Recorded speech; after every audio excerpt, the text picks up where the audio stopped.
Do avoidants give silent signals to show you that they care? Or are we anxious people just imagining things? The short answer is It's often in contradiction to what avoidants say. if they struggle with that, they might hint at, yes, I do care. It was something I was needing a lot. I kept seeking it from you, but whenever I ask, whenever I push, it just makes it worse. You cannot make somebody care about you more than they do. I think people can suffer under this idea. If I love them hard enough, they'll just be fixed and they'll love me back just as much. Well, because all these things that they said hurt. Yeah. So if you get a very anxious person wants the avoidant to take it all back and say, I didn't mean it.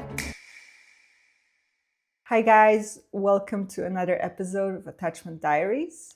I'm Karolina. I'm Gabriel. And today we're going to talk about silent signals. How avoidants show you that they care. I guess first off, I need the thing that all anxious people need the most, some reassurance. Are we anxious people just imagining it? Or do avoidants send these silent signals, covert messages to hint that they care more than they say they do? The short answer is yes. Okay. They do send signals. So I'm not just imagining it. You're not just imagining it. Okay. No. Definitely. I think different types will send it in different ways, but since they have such a hard time expressing, verbalizing where they're at, giving you the reassurance, they will find other ways of doing it in actions and non-actions sometimes to communicate, I care. It's very confusing because it's often in contradiction to what avoidants say. Like they will say one thing and then do another. Mm-hmm. So as an example, in our relationship, you were saying, I'm not ready to commit. I'm not looking for like a long-term partner. And then you took me to IKEA. And it was like our IKEA shopping. And it felt like you were testing whether we like the same furniture pieces. Yeah. So that was one of like the signals for me back then Mm-hmm. that totally contradicted what you were saying, where it felt like, okay, he clearly does want something, or he is looking for something more serious than he's saying. Where's the contradiction? I said, I'm not sure, and then I took you to IKEA. No, you didn't say you weren't sure. You said you're not looking for someone for like a serious commitment. And then I took you to IKEA. Yeah. To see whether we had matching taste. Yeah. You know, it's a serious matter if you're going to live with someone. Can you agree on furniture? I agree. Can you agree on... But you were very adamant about saying that you don't want to live with someone. Well, you got to start somewhere. Okay, so that's like an example. Yeah. Of how avoidants covertly show you that they're more serious than what they say. Can you give me some other examples? Yeah, but I think to stay with the IKEA example for a moment, it's very much about testing the waters too. To see if I suggest that we might move in together, as an example, what do you do? Right? Are you immediately gonna say, this is the furniture we're picking because I know best and that's it? Or are you gonna pick, the most hideous furniture? Or are we gonna have a balanced exchange about what we like, and can we agree on what is actually nice furniture? Yeah. So it's both like a covert signal that I am thinking of you as a serious potential long-term partner, as well as a test. Are we compatible? Yeah, exactly. I think other examples can include acts of service. Because if avoidants struggle with verbalizing their commitment and backing it emotionally and saying, you're the one for me, I want to do this with you, let's go all the way, right? If they can't do that... Struggle is put it mildly. Struggle is putting it... I'm struggling. Struggle is putting it mildly. Yeah. Yeah. If they struggle with that, if they can't verbalize those words, they might say something else that hints at it. So anything direct is difficult. but things that are vague enough Mm-hmm. that could be interpreted one way or another, or like, let's say, hint at, yes, I do care, is in the realm of possibility. What comes to mind is a client of mine that had a fight with her avoidant partner, and it was like a huge fallout, and it felt like the end of their relationship to some extent. They didn't talk for, I think, 2 days or a day, and then he came over and fixed up her shelf because it's something she had wanted for a while. And they didn't exchange many words, but he just came and did that. And while he was at it, he cleaned the grill on the barbecue, and they kind of found their way back to each other, right? Without him explicitly even saying, I'm sorry, and that wasn't okay, and with whatever went wrong.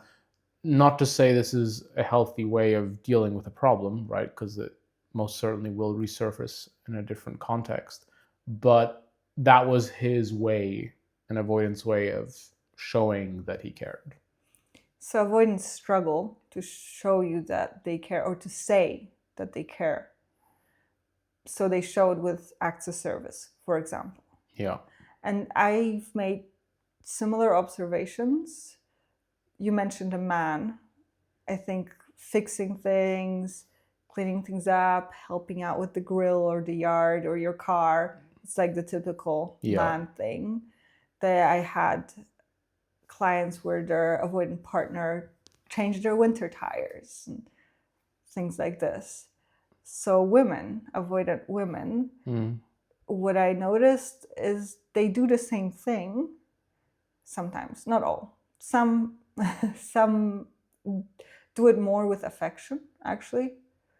Like some avoidant women will show that they care with affection or being sexually open, for example, but not acts of service at all.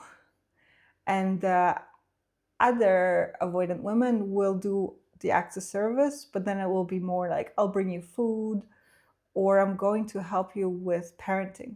Mm-hmm. So it's the same love languages, if you will, but different situations, different contexts. Yeah, because avoidant men can also be very affectionate. Mm-hmm. As a means of, absolutely, showing they care. Yeah.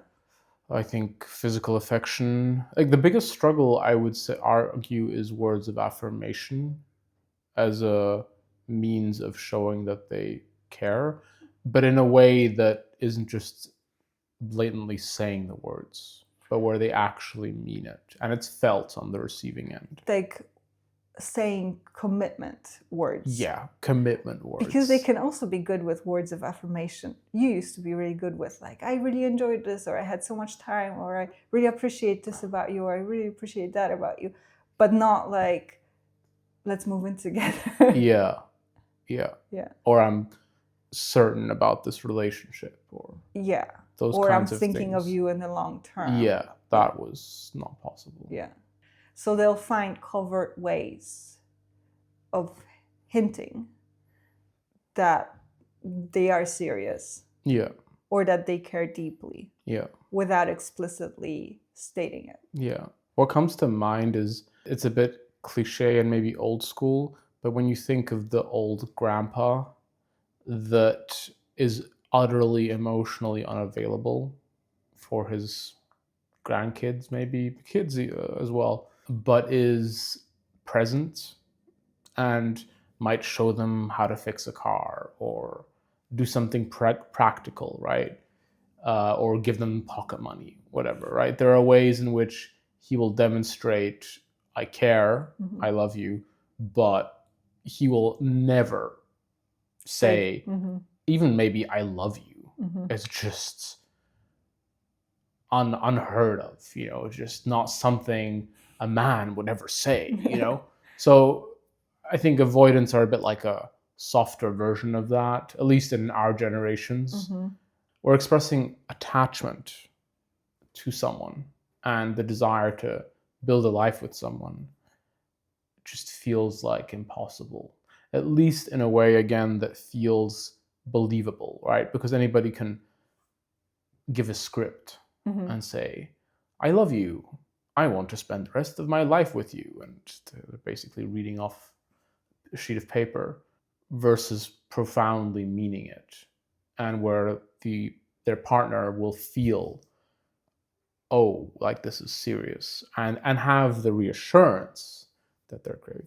Which brings me to reassurance, or a sense of security, right? That's what anxious people are often really lacking. So how is Craving. yeah, craving and lacking. How is that for you? Or what do you also see with your clients? Definitely. It was something I was needing a lot. And I kept on asking for it, or I kept on seeking it from you. But over time, I learned whenever I ask, whenever I push, it just makes it worse. It's, yeah, like if I wasn't certain about something, I had my own doubts, and I came to you with my doubts, I'd end up even more doubtful. So, Glad to help. So I'd almost always end these discussions saying to myself, even, Here you're like, not helping. This is so not helping.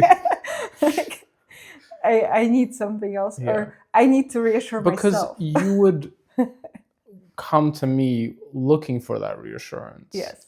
And it felt to me as though no matter how deeply I dug and within myself and tried to give you what you wanted, it only fueled the problem.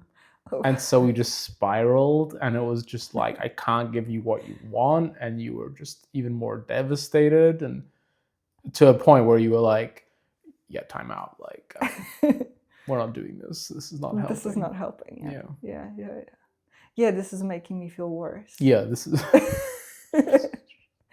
yeah, which brings me to the whole doubt thing. And the reassurance and security, because it's like a deep emotional need everybody has.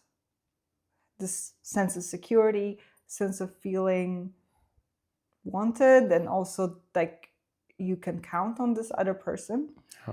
And I guess avoidants have their way of getting it by being avoidant, right? This is their trick.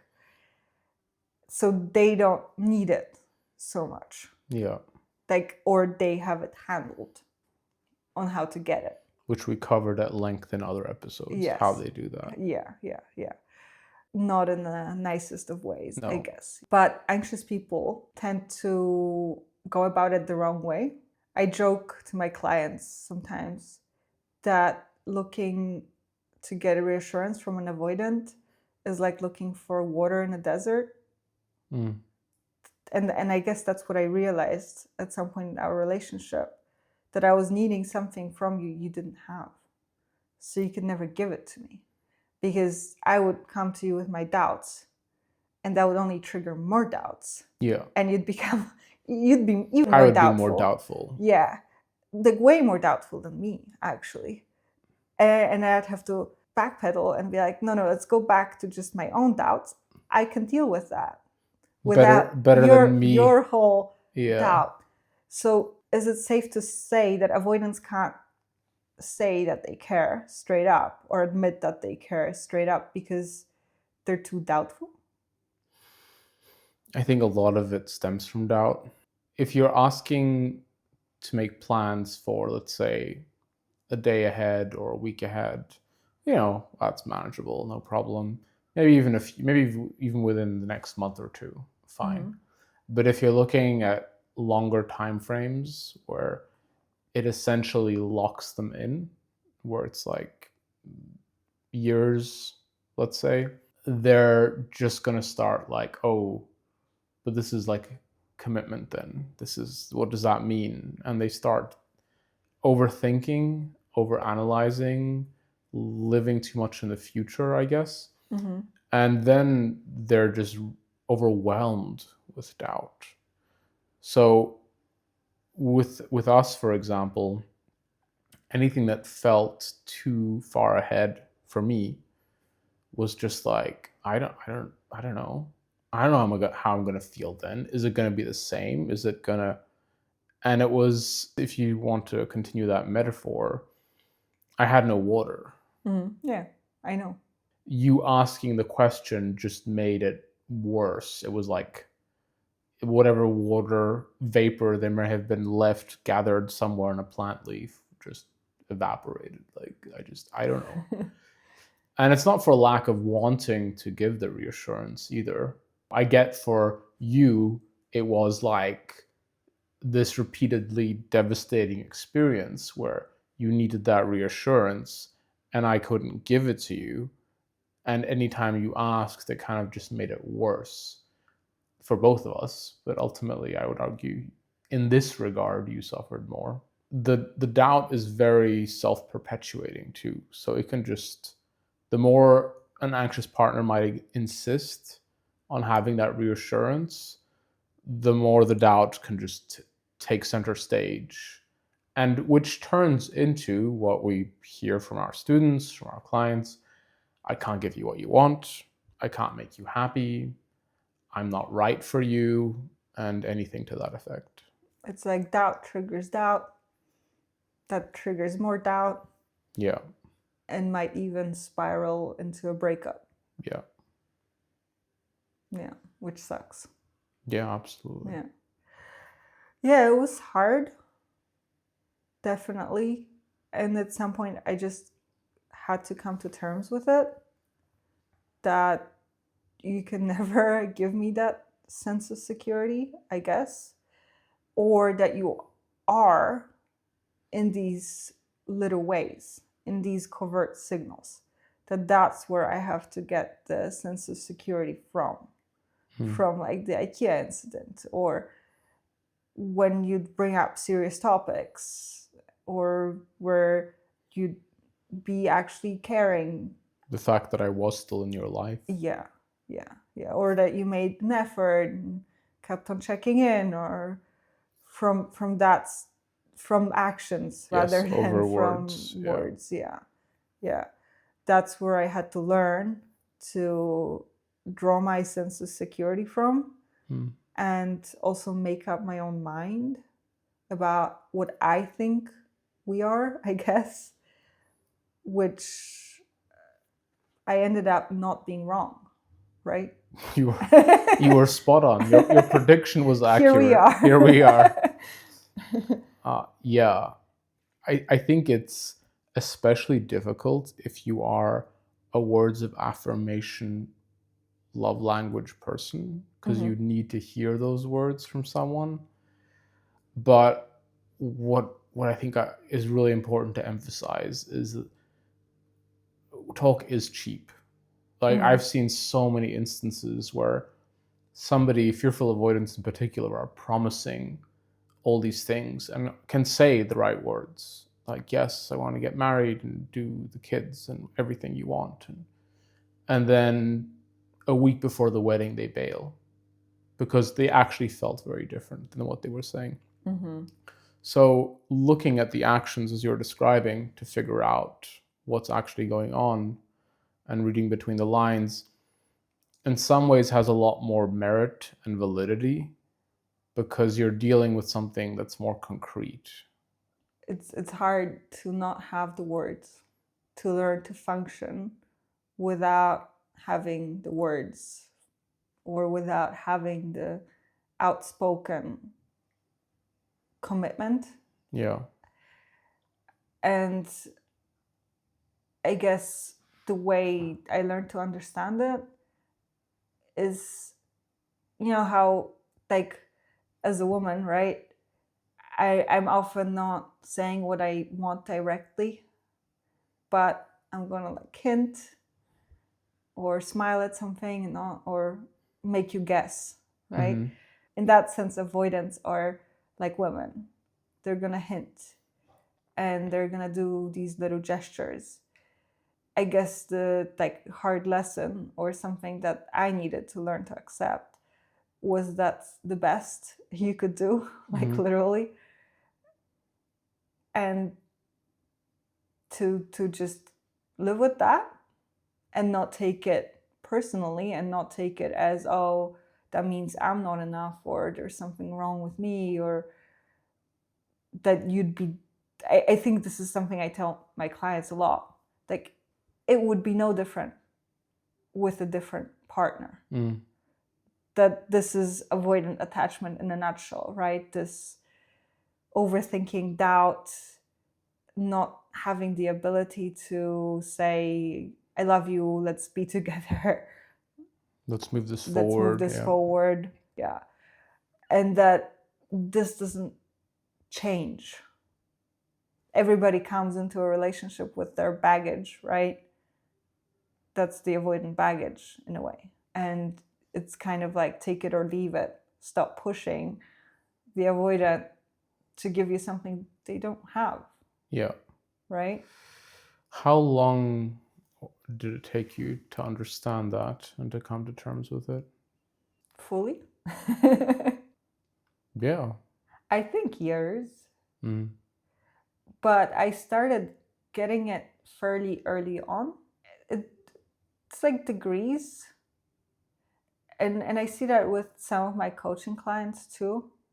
When they stop taking it so personally and start seeing it as like a bit of a game, they can maneuver it a lot better and get more out of an anxious avoidant relationship, or stop even from being an anxious avoidant relationship and become more of like a ping pong, where because if you're giving the avoidant a full sense of security, right, they'll have everything, you'll have none. But when you stop giving them the full sense of security, then they also have more motivation to pursue you and to make commitments. Like their mind becomes clearer. It helps them remove some of the doubt. Yeah. Which I can confirm was very much the case for me too. When you were pushing less in this regard and were withdrawing a little more in your own reaffirming of your commitment to me, that made me clearer on what this meant to me. And that I was more invested than I thought, and that I did want to give it more and let you know in words that there was more going on for me. But it's kind of like the more you push back against that limit, the more doubt just bubbles up, and it's the whole, I don't know, I can't say, maybe, and whatnot. Versus if, as you say, you accept it, like, oh, this person literally cannot give me what I need under these circumstances anyway, they'll come around much faster and want to give you the confirmation, the words of affirmation, because they don't want to lose you. And it becomes clear to them when they're not bombarded with either the demand to give reassurance or being bombarded with that the other person is committed to them. When both of those are reduced a bit, becomes more likely. There's a bit more space for the avoidant partner to come forward on their own accord. So it's like the questioning triggers the doubt. And when you bombard avoidance with love, it also triggers the doubt. So if you remove both these factors, you can actually get more straightforward declarations that they care. Yeah. But until then, or all you're going to be left with are these silent signals that you can use to build yourself up. Exactly. Would it be fair to say that avoidants actually want you to get their hints? Well, of course, yeah. I mean, if they don't see any other way of communicating that they care, then they will do these hints, right? Much like for some instances with women, it's not directly asking for what they want, as you said, but just hinting at it. Then sure, they want you to get it. And sometimes it'll be more obvious, and other times a whole lot less obvious. I'm not sure how easy it was for you to interpret but I think there is definitely an effort there. And it can be like really in passing, like making a joke about living together or starting a family together, or followed by, just, oh, I'm just kidding, or It was pretty obvious. yeah. Yeah, it How was pretty so? obvious. Because of the full picture, it was like these little hints were aligned with with your actions, versus all your doubt stuff was much less aligned with your actions. Because you'd say, oh, I don't know what I want to date around. That's what our first breakup was about. And I went on a holiday and I came back and you weren't dating. So meanwhile, you would say, I'm not sure how I feel about you, but you kept on checking in with me or kept on wanting to see me. So that aligned. Right. I mean, okay, he does care or he is interested aligned with your actions, versus the I want to date around didn't really align with your actions. Yeah, which brings us back to actions speak louder than Yeah. words. Yeah. And that you can say anything, but people will do what they actually feel at the end of the day. Yeah, in a way, this is the whole challenge in it as well, because some avoidants truly don't care. So now we've been talking about the ones that do, and the ones that deep down want you to get the hint, right? And that they want to commit, they just can't, and they need that like pushback. They need to be called out so that it helps them make up their mind, right? But then there are also avoidants who just don't really care, who will not do anything. Yeah. That if you stop making the relationship happen, you're just gonna go no contact and stay no contact, and that will be it. Yeah. And I think it's important to allow the person you're with a chance to demonstrate where they truly stand. Because what I find with some coaching clients is that they are with someone where they are making the relationship happen 95% of the time. And that, as you say, if they stopped doing that, it just wouldn't move forward at all. That's a one-sided relationship. That is not sustainable. That is not healthy, and that is not fair. And you might, in an extreme case, just be dealing with someone that's literally just accommodating you and is not interested, but maybe you can't set boundaries. And in those circumstances, this goes beyond being an avoidant. It can be misinterpreted. I think you're simply dealing with somebody that's maybe not interested and cannot tell you that, or won't for some reason, either because they're benefiting from the relationship in other ways, or because they have a hard time with boundaries, whatever it might be.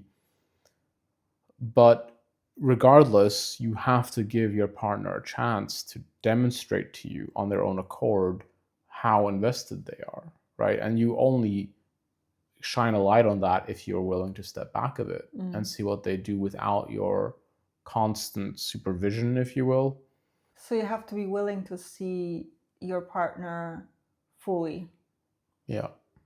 And that is with like their limits, and also how much they actually care about you.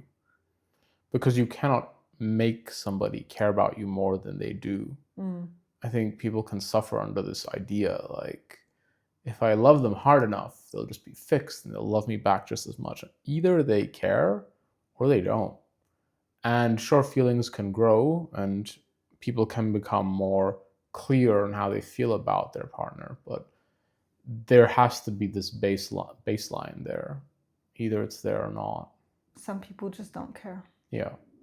And the sooner you know, the sooner you find out, the more time you're saving yourself, the more heartbreak you're saving yourself from, and you can find someone that does care about you equally as much as you do. Even in our relationship, there's been instances where I felt like, oh, I wish you cared more. And it turned out you were more selfish, and I wished you wear. And I'm sure it's the same for you, same for everybody, right? It's tough. It's tough to accept the other person is human. Yeah. And not like the perfect partner that's going to magically heal everything and address all your needs and potential past wounds. We're people. Yeah. This need for reassurance or this need for an avoidant to declare where they're at, right? It's like this need for a sense of security. Everybody has this need for a sense of security. And in the end, as long as you're getting it from another person, it's not really fully secure, because avoidants get burned in the long run. They think they had someone hooked, right? And then it turned out this person abandons them. Yeah. Because like they overestimate the How attachment. much control they have. And also anxious people can express more than they are actually feeling. Or they only express the good stuff and they never express the bad stuff. And the avoidants only express the bad stuff and they don't express the good stuff. Right. So getting this security from having someone who's just imprinted on you and endlessly chasing is also very dangerous. Much like chasing someone unavailable in the hopes that one day they'll give you the security is very dangerous. So the only solution is to listen to these silent signals, to look at the actions, and evaluate back. For yourself. How much does this person care? Yeah, exactly. And not try mold it into a narrative that maybe isn't real. And also not let it mean anything about you. Because I think people mold it into a narrative because it can be so hurtful to see, okay, this person doesn't care. They are abandoning me. Oh, it was the same with you, right? You kept on breaking up. And I felt like, what's wrong with me? And that you don't care. I had my own issues, like independent of you. Yeah. And it didn't mean anything about me. It had nothing to do with me in a way. Like, we had our issues. We had our issues, yeah. But I was in this headspace before I met you. Yeah. In some ways, yes, and in others, no. It had nothing to do with you. What I mean is, as a person, everyone feels like, oh, there's something wrong with me, or why am I not enough? They make it all about themselves. Yeah. I find that part tricky. I guess I disagree to some extent. I think it does. There are things that you might be doing that absolutely. I think it doesn't mean anything about you. In a sense, you're not defective, but everyone has room for improvement. It's sort of like the difference between thinking, oh, is there some feedback in this for me, right? Maybe I want to change my approach with the next person or even this person. Maybe I need to work on something. Yeah, or like I'm unlovable. Yeah. And there's something totally wrong with me and I'm broken. I'm going to be alone forever. Yeah, exactly. I'm doomed. Exactly. To be the cat lady, right? The cat lady, exactly. Surrounded by cats and living alone. Yeah. Because it often can be this all or nothing in a breakup, right? Where people are just like, either I'm totally lovable and I'm great and worthy of love and whatnot, and this is the one, and it's perfect. Yeah, and if not, that means I'm somehow inherently unlovable and defective. And it's like, slow down. It's not so simple. Like, are there things you might want to do differently? Sure. Yeah. Does it mean nobody can love you? No, of course not. And we're all, I think, battling that in our hearts and minds to some extent, but it's important to find a balance. It's easy to flip-flop between the two extremes. It's the same with your partner. Either like they care, either he or she cares, right? Or they don't care at all. Yeah. You're either the perfect person that came into my life to love me, or you're a monster. Yeah. Narcissist. Yeah, narcissist. Yeah, there's nothing in between. Yeah. And when it comes to avoidance showing how they care, I think it's understandable. Like for me as a recovered avoidant, let's say, I do very much express verbally what you mean to me. In that was a long process, but you're also open to commitment and openly discuss I am a changed man. But I can see why for an anxious person, for your experience, not having that reassurance, not having that validation, the acknowledgement that, hey, this means as much to me as it does to you, is deeply unsettling and anxiety inducing, right? It doesn't help somebody that has an anxious attachment style to begin with calm their nerves. It's quite the opposite. It doesn't, yeah. But to be honest, it's not so bad because I don't have the doubt spiral so much. And I find a lot of anxious people don't, as to like what I want or what I want from life, what I'm doing, what I want to be doing. It's more like avoidance. Mm-hmm. I think what is so anxiety inducing for anxious people is the withdrawing and the like abandonment, when avoidants just stop answering texts, or they don't want to see you, when they physically distance themselves. Or the anticipation thereof. Or the anticipation thereof, yes. That's the anxiety. The lack of outspoken commitment is like, okay, not ideal, but I could work with that, you know? It's about the vibe, right? Like if you feel your partner is with you, that you're on the same page, that their heart is in it, that's where the reassurance lies. Because again, they can say the right words, but if it doesn't fit with their body language, with their actions, it won't reassure you. So even if you're getting all the silent signals from an avoidant, whether that be acts of service or hinting at things verbally about a future together, or a lot of physical affection, or even gifts, I think those can be a lot more telling and reassuring, assuming they're coming from the right place, where it is genuinely meaningful. I find they usually do. And I find anxious people don't dare to accept it. To trust it. So in an ideal world, just say hypothetically, right? For an anxious person, what is the fantasy? What does the avoidant do? Or say? Propose. Okay. So what? You're like 1 week in and they're like, hey, you want to live a life? When you have a fight. Okay. When they pull away, when they say, you know, we want different things, or I can't give you what you need, or I don't know what I want. That they like show up on the doorstep and they're like, I take it all back. So it's like the rom-com formula, I suppose. That you mess up or you have a fight over something, and then they turn up at your doorstep with the flowers and they're like, I'm so sorry. Please take me back. Well, because all these things that they said hurt. So it's for the anxious person. I think every anxious person wants the avoidant to take it all back and say, I didn't mean it. So it's undoing damage. Yes. But proactively undoing damage. Yes. Which ironically you did. Sometimes. Not always. Because you often, when we fought, were the one to come first. Yeah, when we fought.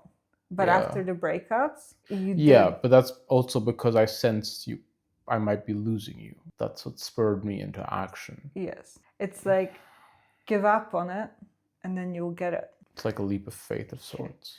Or setting the avoidant free. Let them reveal whether they care or not. And if they care, they'll show up. And if they don't care, they won't. Then you know. Yeah, then you know. And you can stop wasting your time. Yeah. And to come back to that, though, for a moment, the ideal scenario, you know, what you're describing is not like an unreasonable ask.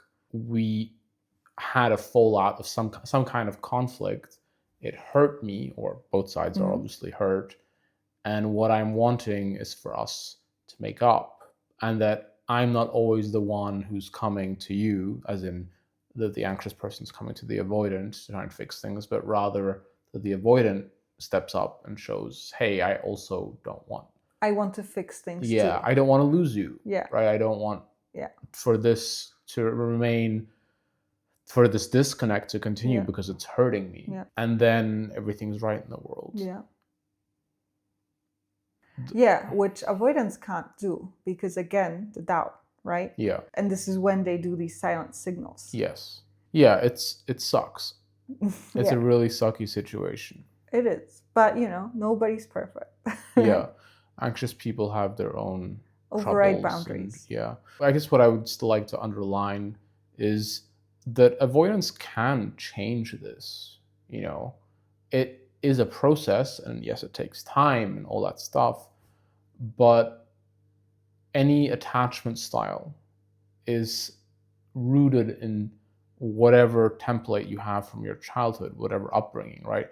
So if you are, as you grow up, addressing these things and healing and talking about it, you can very much overcome the limiting attachment style, move to a more secure attachment style where you can express how much somebody means to you and give that reassurance directly rather than just silently. So not to say just because an avoidant is only giving the silent treatments, that's your lifelong condition. That's what it will be. Yeah, it can very much change. I'm not saying there's a guarantee, but I've had clients where they went on this journey in their 60s. People who were brought up in a very different time, when the rules for men were much harsher, I would argue, where there was no room for feelings or weakness or vulnerability. Right. Guys like this went to therapy because of their partner and realized, okay, my childhood was not perfect. I was missing love, care, and affection. And therefore now I struggle with expressing love, care, and affection, and I'll work on fixing that. Right. Even that late in that game, yeah. right? Yeah. Absolutely. Yeah. Because maybe before there just wasn't the awareness. I think it's also very difficult when you've grown up in a time where there was not even a dialogue about that. There was not even vocabulary about it, right? All these words we use nowadays about attachment styles and mental health and trauma and all this stuff, even when we were barely existed.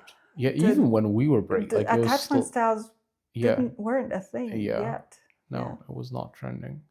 All I had was like fear of commitment. Yeah.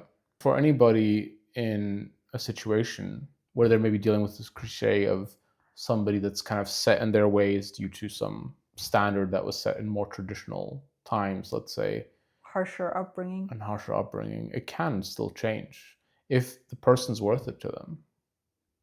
And on that positive note, we'd like to say thank you for listening. Please subscribe and like if you found this helpful and would like to hear more from us. And as always, we have the audio version of this podcast if you prefer that, and the links. And if you have any questions, leave us a comment.